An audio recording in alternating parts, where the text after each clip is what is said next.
Americans aren't feeling relief from Biden's big Washington victory. We can deliver real results for real people, in ways that really matter each and every day, to each person out there.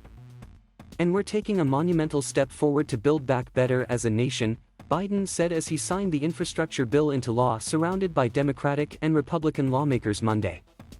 Convincing Americans of the merits of a law that may take years to produce civil engineering projects is an especially tough task at a time when Thanksgiving turkeys are shooting up in price and the gasoline it will take to get to Grandma's house next week is blowing a hole in wallets. Transportation projects can make a big difference. But repairing bridges, roads, and railroads is a multi-year or decade endeavor. Maybe someday Biden will be remembered in the same way as ex-President Dwight Eisenhower, the architect of the interstate highway system. But it won't help his party in time for the midterm elections next November. And so far, the White House's efforts haven't been all that impressive.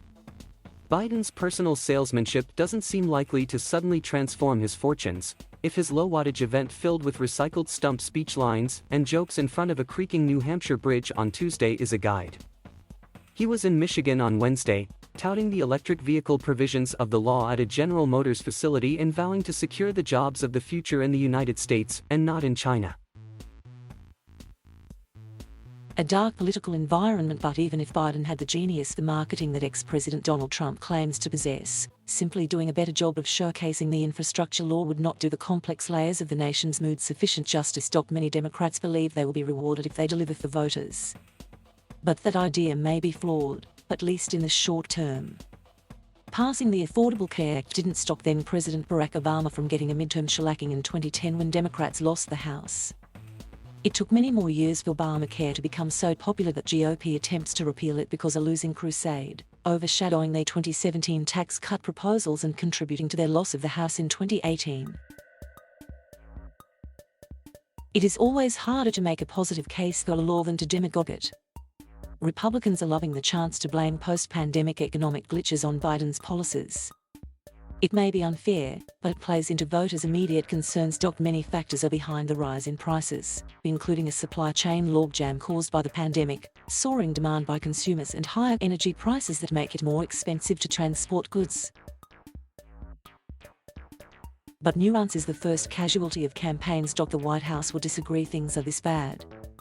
But the GOP's relish in painting a picture of deprivation underscores how the perception of tough economic conditions makes it harder for Biden to sell his plans. Seizing on the economy also allows Republicans to distract from the extremism in their ranks, as the House on Wednesday voted to censure Arizona Representative Paul Gosar and remove him from his committee assignments over violent video targeting New York Democratic Representative Alexandria Ocasio-Cortez and Biden. It's fair to debate whether trillions of dollars that Biden has poured into the economy with his spending plans spiked inflation, although there is strong evidence that the aftermath of the pandemic is more to blame than Biden's legislation. And the fact that other nations that didn't stimulate their economies are experiencing similar pain would suggest government spending isn't at fault. Still, Biden inflation is simply too catchy for Republicans to resist. Their glee prompted White House Press Secretary Jen Psaki to accuse them this week of rooting for inflation. Biden's conservative media roadblock, but to markedly improve his position, Biden must break through in critical Midwestern battleground states. He managed to do so in 2020 in some cases. But right-wing media also constantly showers such voters with cultural rather than economic messages, focusing on immigration, race and guns, which may be just as resonant. So even if Biden's policies improve the living situations of millions of working Americans, they may not believe the evidence or give Biden credit for it. The idea that better marketing would help Democrats also discounts the question of whether they are actually giving voters what they want. The fact that Biden outperformed congressional Democrats on the ballot suggests the 2020 election might have been more of an anti-Trump vote than a pro-Biden one. So it's possible he may have misread his mandate. And even if they don't, Biden is doing what all presidents must do. Power is there to be used because it quickly erodes, and presidents are often remembered for only a few big things once the fever of the political moment has passed. So it makes sense for Biden and any other Democratic or Republican president to go big when they can, even if they struggle to sell what they are doing in the short term.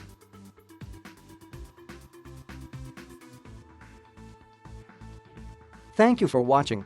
Please subscribe.